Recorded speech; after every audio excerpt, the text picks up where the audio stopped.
Assalamualaikum warahmatullahi wabarakatuh. Kembali lagi di channel Kuimi dan Mama Nia. Apa kabar bunda semua? Semoga puasanya lancar. Sebentar lagi kita mau lebaran. Dan semoga tetap di rumah aja. Yang keluar hanya yang berkepentingan dan yang hanya terpaksa untuk bekerja.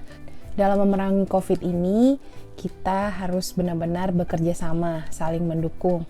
Gak hanya tenaga medis, tapi kita juga masyarakat awam maupun yang bekerja dan hanya yang di rumah saja tetap harus melaksanakan protokol COVID seperti physical distancing, menggunakan masker, menjaga kebersihan, apalagi kebersihan tangan ya, mencuci tangan, menggunakan hand sanitizer pada saat tidak ada dan air yang mengalir. Kemudian kita harus benar-benar menjaga pola hidup bersih dan sehat. Oke bunda, untuk kali ini Mama Nia ingin membahas tentang starter kit untuk menyusui. Apa aja sih yang mau disiapkan untuk persiapan kita menyusui? Nah, biasanya kan kalau kita hamil yang kita belanja tuh pasti perlengkapan bayi. Baju, popok, celana, dan lain-lainnya. Nah, kali ini Mama Nia mau sharing, mungkin ada bunda yang pengen tahu apa aja ya starter kit untuk menyusui. Keep on watching!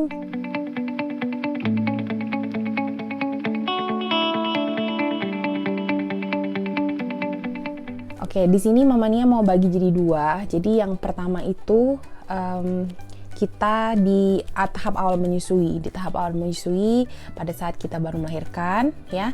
Nah, di sini kita beradaptasi, apalagi anak pertama ya, cerita anak pertama, atau mungkin anak kedua, tapi berbeda. Yang pertama mungkin belum bisa berhasil untuk ASI eksklusif, terus bunda pengen bisa jadi ASI eksklusif untuk sekarang ini.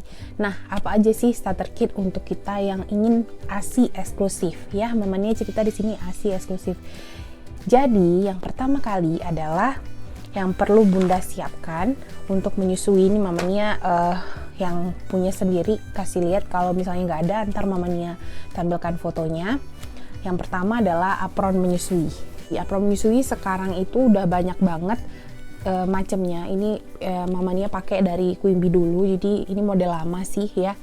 Nah, intinya sama aja supaya kita nyaman menyusui di mana aja, dan misalnya kita harus menyusui di saat ada orang yang datang ke rumah, atau misalnya saat kita biar bisa nyaman gitu loh. Nah ya, jadi kalau udah pakai apron ini, mau kita pumping atau kita menyusui pun kita lebih aman. Dan di sini biasanya ada kawatnya, jadi nggak nutupin bayi.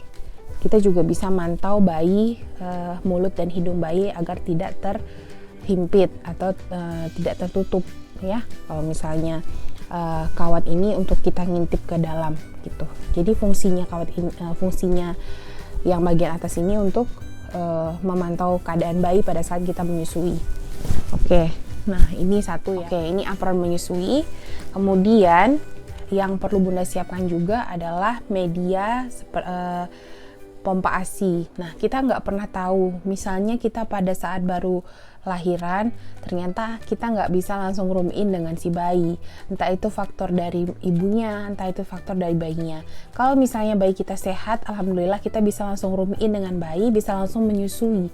Tapi misalnya kita tidak bisa room in dengan si bayi, kemungkinan yang harus kita pikirkan adalah kita memompa ASI. Ya, misalnya bayi dalam observasi hanya bisa dijenguk pada waktu-waktu tertentu, otomatis kan kegiatan menyusui menjadi terhambat ya. Tidak bisa, frekuensinya tidak bisa sesering kalau kita room in bersama bayi. Nah, di sini pentingnya kita mempersiapkan segala sesuatu agar pada saat hari H atau hari yang ketika kita tidak bisa room in dengan bayi, kita nggak kalang kabut mencari bahan-bahannya gitu loh, nggak bingung mencari apa aja yang harus disiapkan. Nah, alat-alat pumping itu sebenarnya kan kalau kita baru melahirkan, kita nggak bisa mengharapkan ASI yang ngocor kayak gimana ya. Bener-bener emang kadang cuman netes-netes doang, hanya beberapa mili. Jadi Mama Nia nyarankan untuk pakai yang manual dulu, pakai pumping manual dulu, seperti kayak silikon pumping gini, silikon pump, atau yang alat pumping biasa yang ada tuasnya itu ya. Nah, jadi jangan pakai yang elektrik dulu, pakai yang manual dulu, karena hanya netes-netes aja. Paling kalau misalnya bunda pakai yang kayak gini tuh, atau yang manual yang tuas seperti yang ada tuasnya itu, nanti Mama Nia lampirkan gambarnya. Nah, itu juga kan paling hanya sedikit aja, 5 mili atau 10 mili itu nggak ada masalah ya. Itu cukup banget karena bayi baru lahir, ukuran lambungnya hanya sebesar kelereng, jadi hanya butuh 5 ml atau 1 sendok teh kecil untuk membuat dia kenyang 1 kali minum. Jadi nggak usah khawatir bunda ya, walaupun cuma netes-netes tetap harus dikumpulin, tetap harus diberikan ke ruang bayi apabila bayi tidak bersama bunda. Nah, yang pertama adalah alat pumpingnya. Itu manual dulu ya kalau awal-awal lahir. Terus mungkin kantong ASI ya.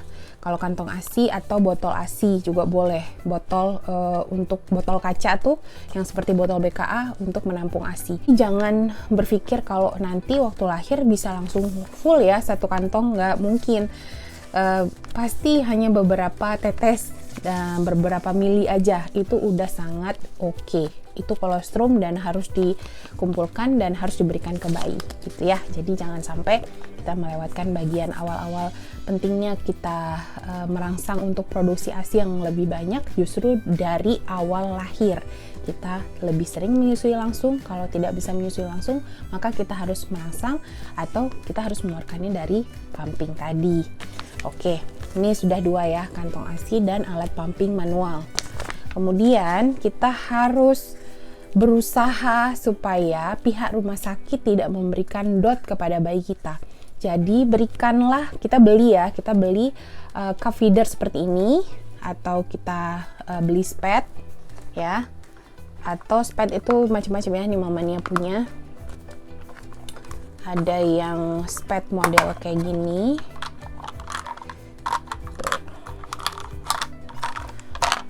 Nih yang kayak gini ya, yang ada bubble ujungnya ya.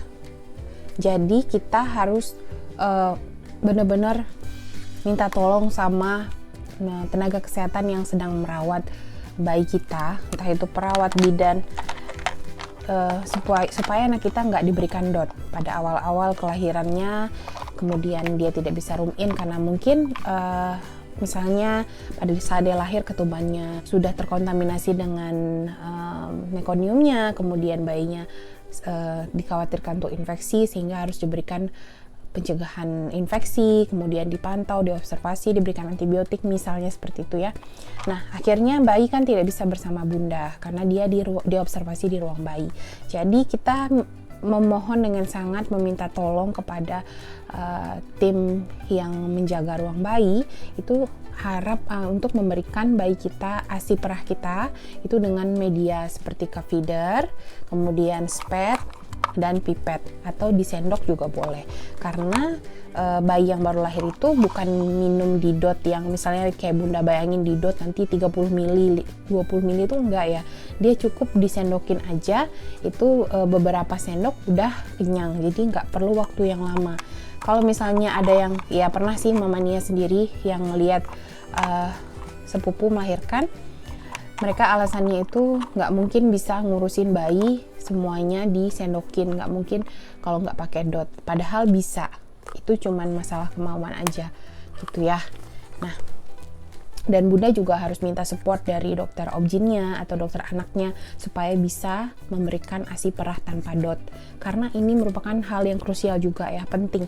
Kalau misalnya bunda tidak bisa menyusui bayi langsung, kemudian bayinya diberikan DOT, coba bayangkan kalau tiba-tiba bayinya bingung puting, akhirnya tidak bisa menyusui langsung dengan bunda. Pada awal-awal kelahiran itu kita benar-benar banyak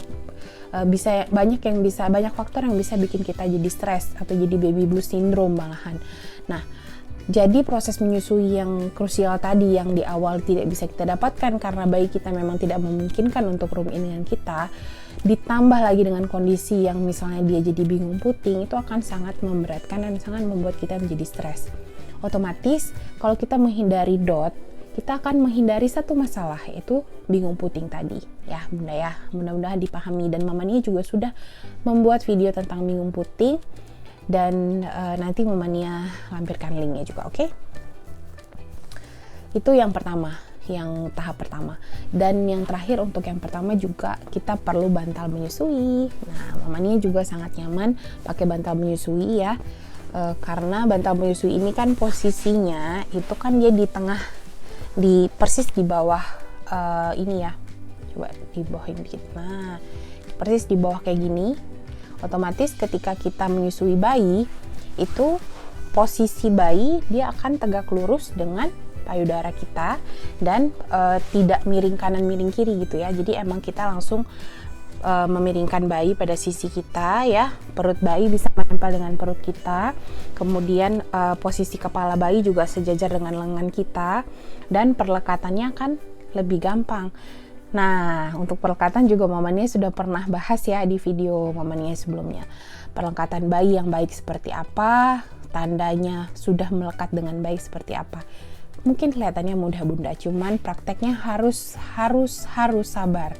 Memang harus sabar, nggak bisa dengan panik, nggak bisa dengan khawatir berlebih, nggak bisa kita dengan kondisi yang benar-benar pikirannya macam-macam. Jadi ketika bayi ngamuk, susah untuk perlekatan, terus kita langsung mikir, wah nggak ada asinya nih, wah dia nggak mau nih, asinya nggak keluar nih. Jangan kayak gitu.